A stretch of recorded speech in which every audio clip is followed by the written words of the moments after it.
I think if you put dog piss in a Kelvin barrel, it would taste halfway decent. That is what bourbon is. I kind of want to mix those. If I had to pick a winner right now. All right, everybody, welcome to Mary Mash Off number 6. You ready for this train wreck? Here we go.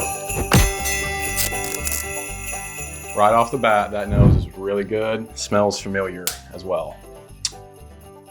It's a good palate too. I really recognize it now. I want to say something, but I'll probably off. I'm gonna say, if I keep getting it, I'm gonna say it. But let's go back to the notes. Get some notes. Very toasty, a lighter caramel. So not like a deep, dark, thick caramel, but a lighter caramel. A little bit of baking spice in there. This is very good, very, very good. That's a medium proof. Great mouthfeel, fully coating, a little bit of burn going down, but not too much. And that's the first drink of the day. And it's not kicking me at all. That is what bourbon is for me. This is bourbon. It's a little bit of oak, a little bit of sweet, some good spice, a little bit of that, we kind of talked about that antique oak note as well. I get a little bit of that, some of that funk. And again, if you don't know the traditional term of the word funk, some people will say, everyone has kind of a different answer, but traditionally what I understand it to be is a wet-ish wood note. And I get like wood chips on that, like a dirty wood chip note on that. And I don't want that to put a bad picture in your mind if you don't know that or haven't experienced that. It's good, it's comforting, it's Southern country, if that makes sense. But very, very good. That is my kind of bourbon. It's not exceptionally like, oh, it's one of the best things we have, but that is what I like, what I want. I'm gonna give that an 85. All right, on the glass blue. My red glass was dirty today, so I can't do the Christmas colors, but I think blue and gold are pretty cool too. So here we go. So the first nose was similar, but more fruity sweet. So not as much caramel, but more of a darker fruit.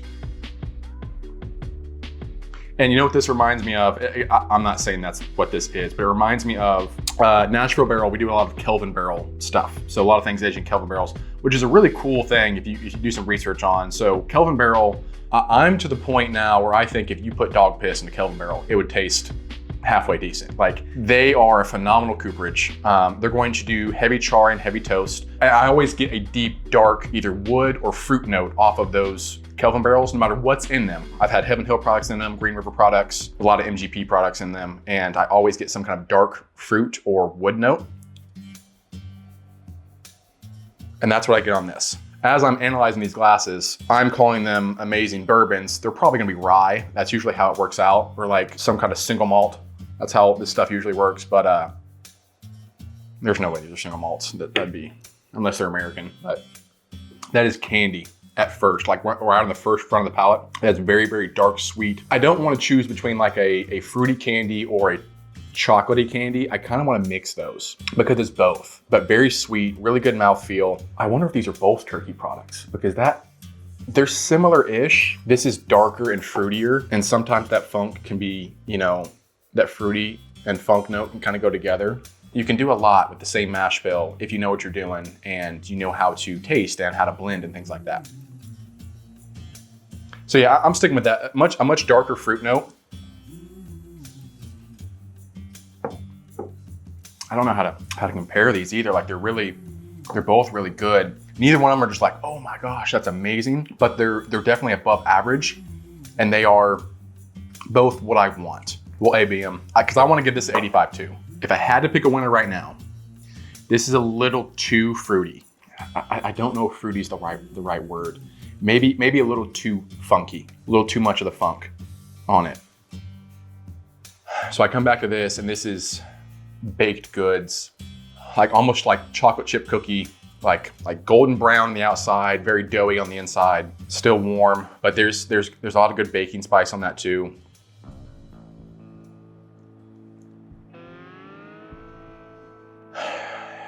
And some beautiful dark chars coming out on this one now.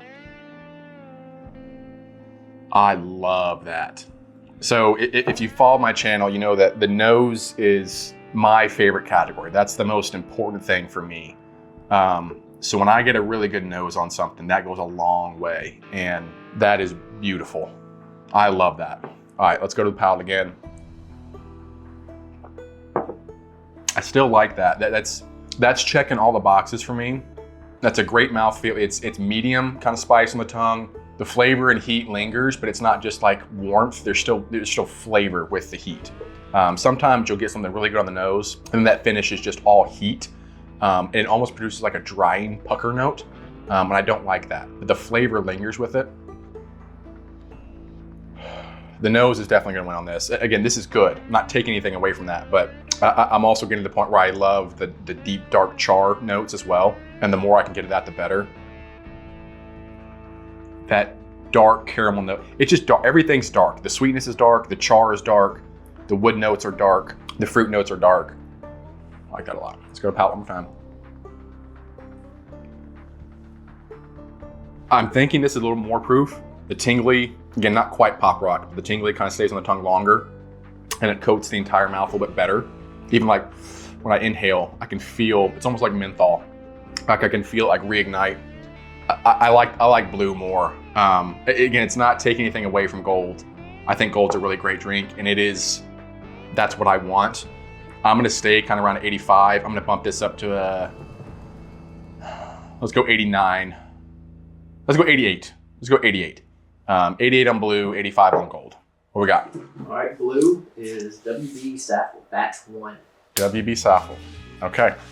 Proof is 107. It's not age stated. Reportedly a blend of 6, 8, 10, and 12-year whiskey. Okay. MSRP is around $50. And it's an undisclosed mash bill, but reportedly distilled by Wild Turkey. Yes. So most likely 75 corn, 13 rye, and 12% malted barley. Okay. Now gold is Belle Meade Reserve. Belle Meade Reserve. 0.3 proof. Blended of hand-selected 7 to 11-year-old barrels. MSRP was 60, but due to it being discontinued in 2023, secondary prices range from $100 to $200. Okay. And it's an undisclosed mash bill from the MGP. Okay. All right. So I remember having this with my brother. Gosh, I don't know when it was, but I remember really liking this. Like I even put it on my list to buy a bottle. This drink is significantly hotter on the palate. You can look this up. I don't have all the information off the top of my head with this, but the Whiskey Barons. So they do 3, this is a Wild Turkey product. They do 3 different releases of this. You can taste all 3 of these at Wild Turkey Distillery. They don't let you buy the Russell's 13, Russell's 15, all the releases, but they'll let you taste them. And these 3 are there. These are tributes to some of the original Whiskey Barons of the industry. And this was more of a Suntory, I don't know how to pronounce it, another Japanese company that owns Wild Turkey. This was their kind of project. So I listened to a podcast, most of y'all, if you're watching this video, you probably know of Bourbon Pursuit.